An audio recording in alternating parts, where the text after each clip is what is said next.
Hi, welcome to Camera Cravings. I'm Andy, and in today's video we're talking about the Canon R5 and the Sony A7S III, and we're going to be taking a look at how both those cameras perform in low light scenarios. This is a first video in a series of videos I'm going to be making on the Canon R5 versus the Sony A7S III, and I'm doing this as much for me as for you because I'm considering swapping over to Canon for both photo and video. I'm a hybrid shooter, but I also want to answer the questions that you've been raising with me, which relate to how these cameras do side by side in dynamic range, in low light, image quality, ease of editing, and all that good stuff, codecs, the whole lot. So I'm going to split this into a series of videos, the first being low light, mainly because I just wanted to test the Sony's low light capabilities out, and I thought I'd do a comparison while I was at it.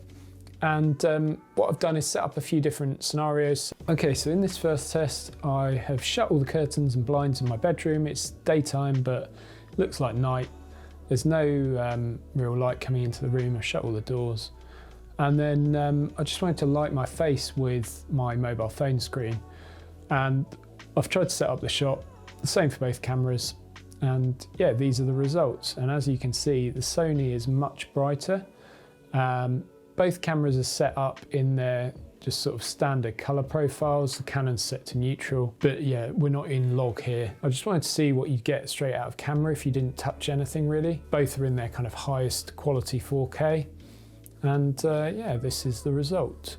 Let me know what you think about it down in the comments. You can see there's quite a bit more noise on the Canon image once we go over about, I think 12,800 or 16,000. You start to see a lot more noise. Certainly above 25,000, it's very noticeable on the Canon compared to the Sony. Okay, so in this test, it looks kind of like daylight, but what I've actually done was shut all the blinds, and there's a little bit of light coming in the back of the shot, but essentially it was pretty dark in my kitchen, and then I shot in log to get some dynamic range back, and this is the result. Again, let me know in the comments what you think of each of these scenarios.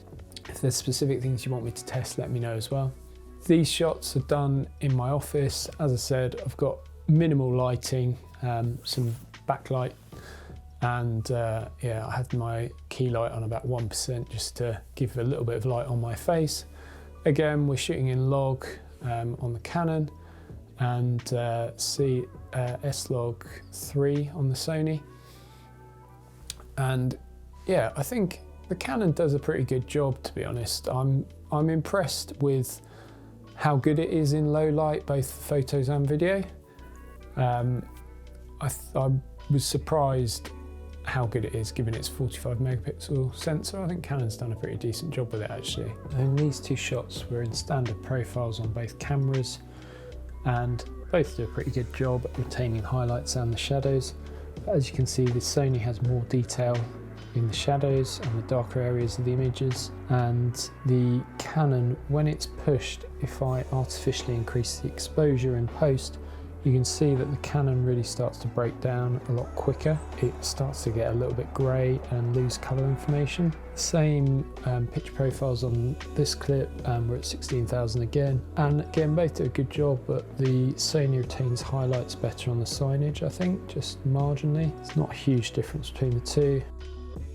These clips are at 25,600, but I've actually increased the exposure in post just to illustrate how the Canon starts to break down, and yeah, just the importance of exposing correctly really. And as you can see, the Sony does a really good job at retaining the colour and also the just the quality there. This is shot in HLG3.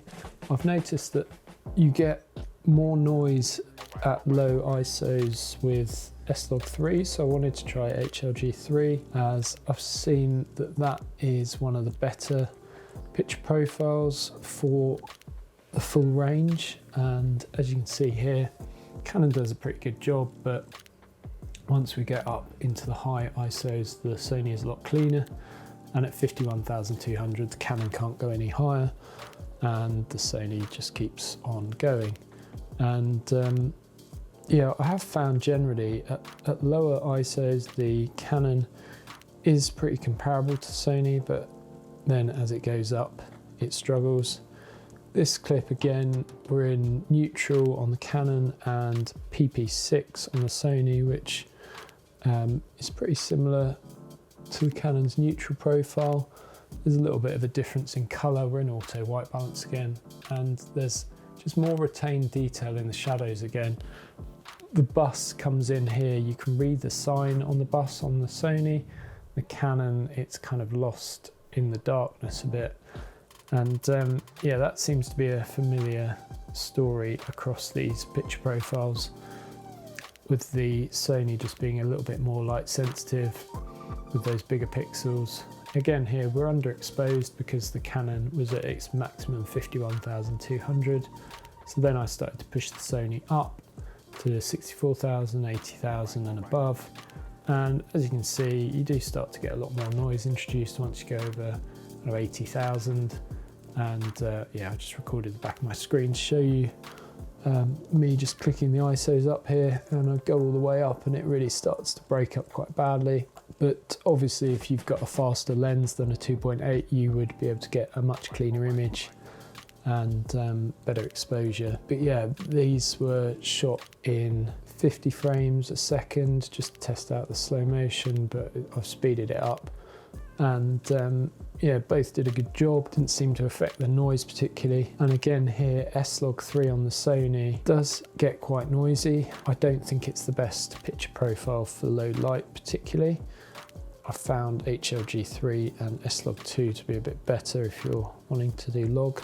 And again, just showing you the range here that it can do. And then this final one, just a comparison of the Sony's different picture profiles. This is a S-Log2, and yeah, there does just seem to be a difference in both exposure value and yeah, noise introduced. This is all shot at 80,000 ISO, and it's a bit underexposed. It's kind of more exposed for the sky than the shadow areas, but I am also manually focusing, so they all look a little bit different. It's not the most scientific test, but I just wanted to show you the comparison between all the picture profiles at the same settings, just to illustrate the differences you're getting, and also just the fact that you really do need to expose the log footage properly. If you don't, it goes wrong quite quickly. This last clip is at 409,600 ISO, so demonstrating what the Sony's capable of. So guys, I hope you found that helpful. A few examples there. Obviously it's not an exhaustive test. If there's specific things you do want me to test, please let me know and I'll try and do that. Yeah, it's interesting just finding out what the Sony A7S III is capable of in low light, and also how the Canon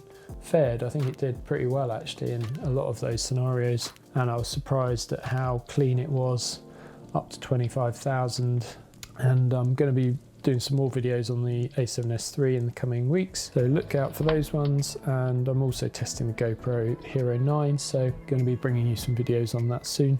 I hope you found this video helpful. If you did, please do leave a like, a comment below with any suggestions for future videos, and also do consider subscribing if you haven't already, and I'll look forward to seeing you next time.